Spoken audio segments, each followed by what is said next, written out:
Bonjour à tous et bienvenue dans une nouvelle émission, les infos de Nico avec Nicolas Bazir. Salut Nicolas. Salut.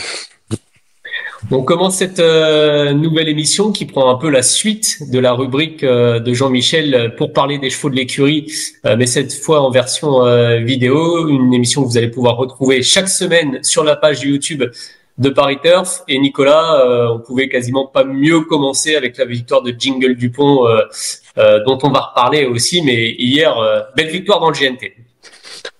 Ouais, super. Le cheval, il méritait de gagner et voilà, ça a fait. Bon, on va lancer la première partie de l'émission justement qui concerne le débrief et on va revenir ensemble pour analyser les dernières performances de quelques-uns des chevaux de l'écurie. Allez, on se retrouve déjà une première fois, Nico, pour parler du débrief. Alors, je vais partager un petit tableau sur lequel j'ai sélectionné 10 noms de chevaux qui ont couru ces derniers jours au sein de l'écurie. C'est pas exhaustif, mais on parlera aussi très certainement d'autres chevaux. Bon, bah, on commence par Jingle Dupont. Il a été parfait. Ça s'est joué à pas grand-chose, mais finalement, le cheval méritait un succès et il l'obtient enfin à Laval. Ouais, voilà, enfin, parce que là, il avait pas trop de temps ces derniers temps et voilà, j'ai eu de la chance de me sortir du dos de l'Impérator Della dans le dernier tournant et après, c'était bien. Il avait fait quelques grosses perfs cet hiver dans des très bons lots à Vincennes. Il a eu une période un peu après où on l'attendait, il n'était pas forcément là. Il a joué de malchance et finalement il gagne. Comment tu expliques cette période justement où le cheval était attendu après l'hiver, après de plusieurs bonnes perfs et où il avait dû peut-être un peu de mal à performer? Est-ce que c'était un concours de circonstances, les parcours ou qu'est-ce qui s'était passé? Au début, je pense qu'il a pas toujours eu des parcours faciles non plus. Je vais pas toujours driver au mieux non plus. Et après, peut-être qu'on l'entraînait pas de la bonne façon au printemps.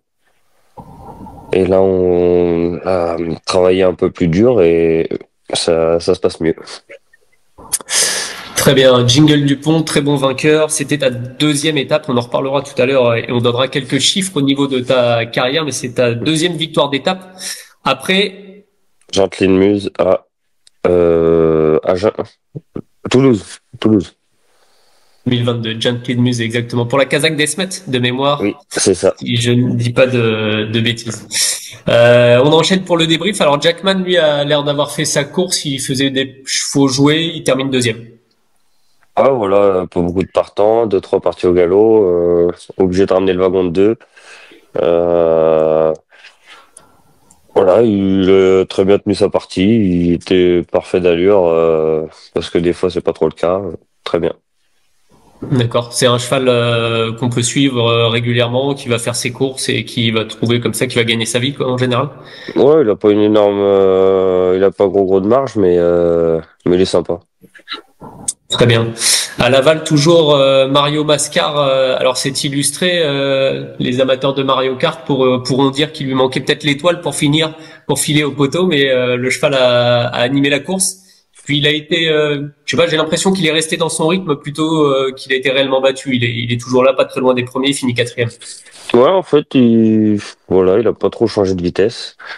Peut-être après, c'est la première fois qu'il court chez nous. Peut-être il est pas mis au mieux. Peut-être qu'on peut le travailler un peu plus. On verra bien. Mais là, c'était plutôt une prise de température. C'est un poulain qui travaille correctement le matin, qui laisse entrevoir quelques moyens intéressants.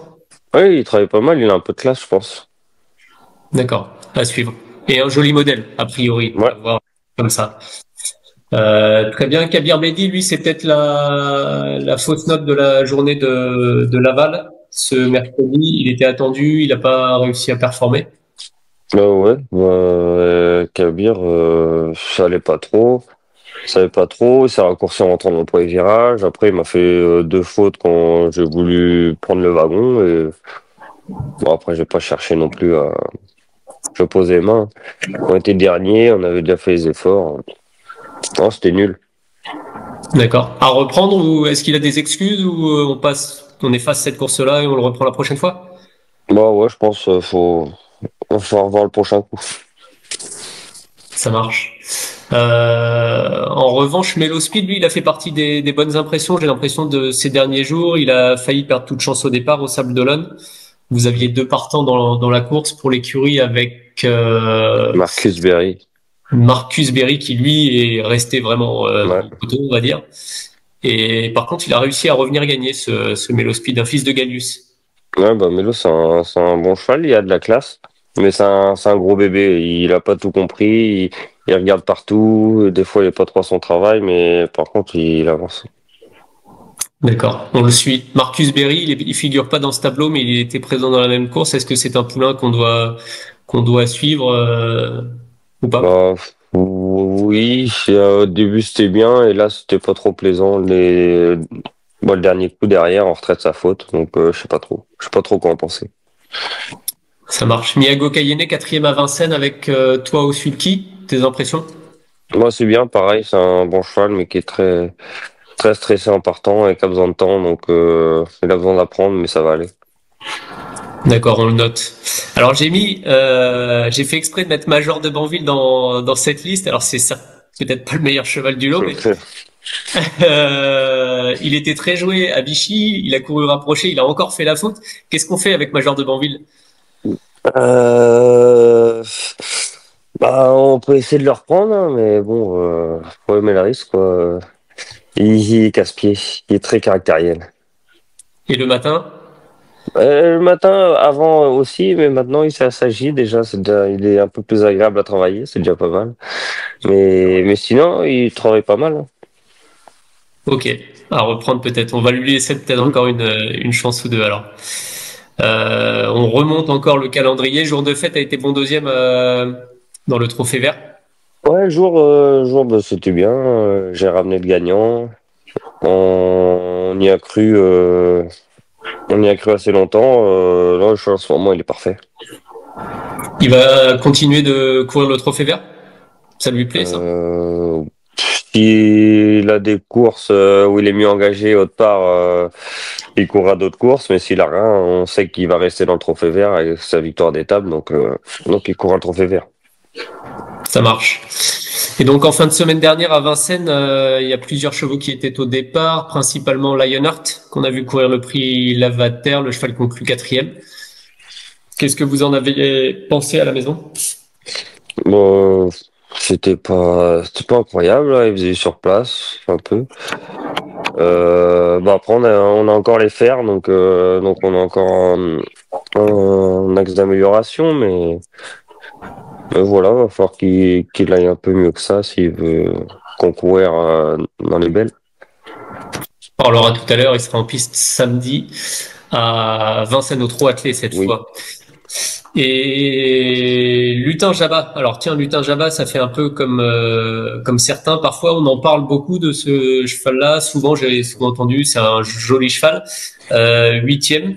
Est-ce que les turfistes doivent le suivre, le reprendre, s'abonner, On le va le surveiller? reprendre, mais pas tout de suite parce que il va aller en vacances, parce que là c'était nul. Il, Même dans les allures, c'était pas bien. Donc on va le castrer et on va le mettre au pré. D'accord. C'est un cheval qui montrait des moyens jusqu'à maintenant et qui a eu du mal un peu à concrétiser en course, c'est ça? Bah oui, il a un peu de facilité, il a un peu de facilité, mais en course, bah moi je le découvrais, je crois, l'autre jour. Donc vraiment c'était pas terrible, quoi. Très bien. On en a terminé, Nico, de la première partie du débrief. On va passer à la deuxième partie de l'émission et on va parler des news de l'écurie et plus particulièrement de ta carrière de driver. Ta carrière de driver, justement, on en parlait. Alors, j'ai noté quelques chiffres. Je ne sais pas si tu es à jour au sujet de ton nombre de victoires. Est-ce que tu sais déjà ou pas? Oh non, pas trop. 258 avec Jingle Dupont. Ah, j'allais te dire 250. Voilà, 258 victoires pour 2343 courses courues. Deuxième étape du GNT, ça on en a parlé après Gently de Muse à Toulouse en 2022 et 26e quintet, évidemment parmi ces quintets figure le prix d'Amérique que tu as remporté au sulky de Davidson Dupont. Moi, je vais plutôt concentrer les chiffres aussi sur les résultats de l'écurie. Il y a 60 victoires depuis le début de l'année. Alors, j'ai noté, c'est peut-être anecdotique ou pas, hein, c'est plus qu'en 2024, à la même période, du 1er janvier on est le 5 juin. C'est plus qu'en 2023, c'est un peu plus qu'en 2022. Il faut remonter à 2021 pour qu'il y ait un peu plus de victoires que 60. Il y en avait 64 en 2021 sur la même période. Comment vous jugez à l'écurie ce premier semestre là qui n'est pas encore terminé? Est-ce que les chevaux ont répondu à vos attentes? Quelles sont les impressions générales? Bon, ça va, ça s'est bien passé. Deuxième partie d'hiver, ça a pas mal tourné. Après, au printemps, il y en a deux, trois qui sont un peu plus bougés les crayons. Comme Coves, qui a gagné 3, Kabir, qui en avait gagné 2. Des petits chevaux comme ça, pas des cracks, mais très utiles. Donc, c'est bien. Et qui apportent des succès à l'écurie. Je voulais t'interroger aussi concernant l'écurie.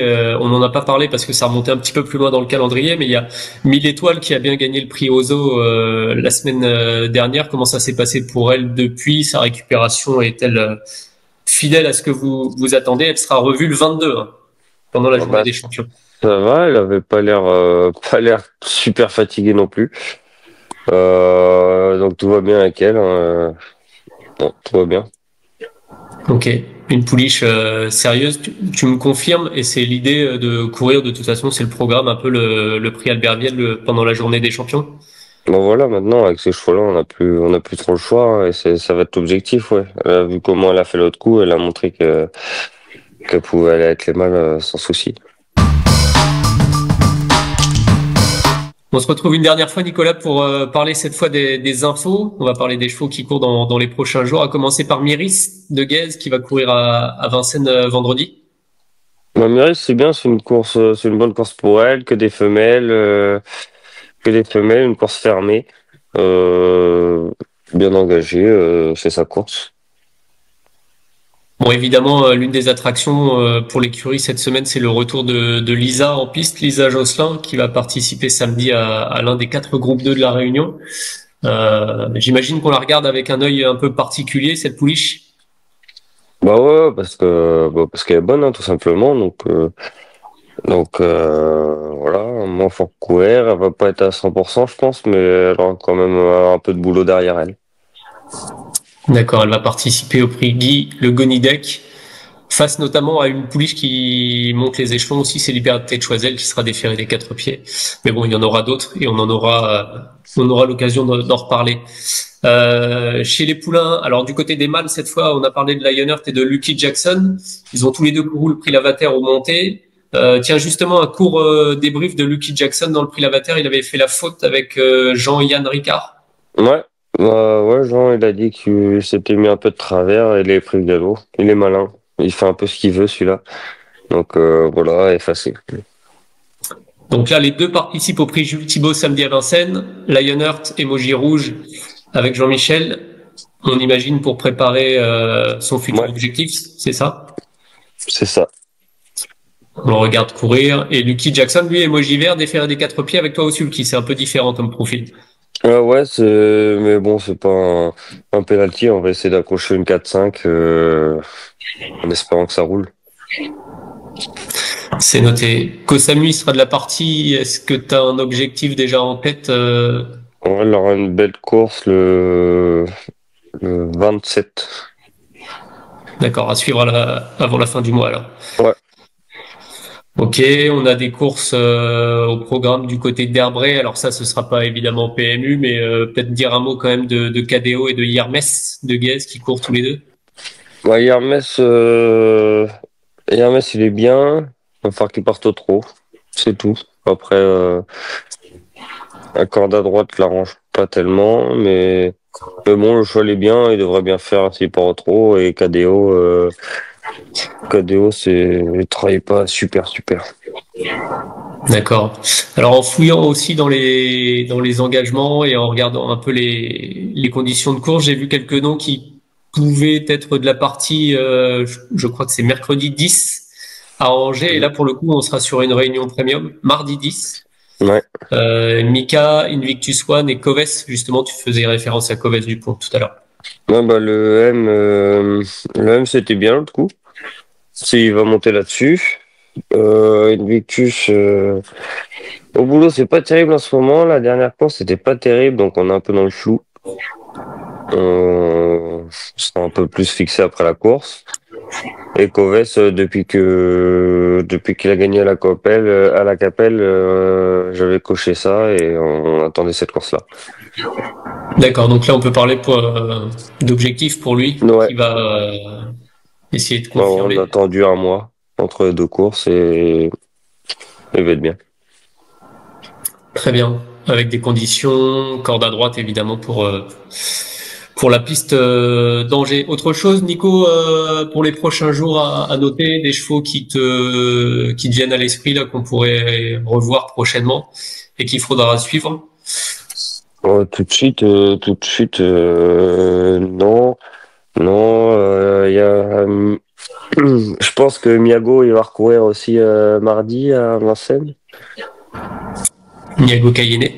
Ouais, s'il y a un peu de place, il va recourir mardi. Et voilà, sinon, non, on a à peu près fait le tour. Parfait. Bah, ce sera l'objectif, en tout cas dans cette émission Les Infos de Nico, de faire le tour un peu de la question des effectifs. Et donc, comme je le disais tout à l'heure, on se retrouvera chaque semaine. Merci Nico pour toutes ces infos. Et puis j'ai envie de te dire peut-être à ce week-end à Vincennes et surtout à la semaine prochaine. Ouais, ça marche. Avec plaisir. Allez, salut à tous, à bientôt.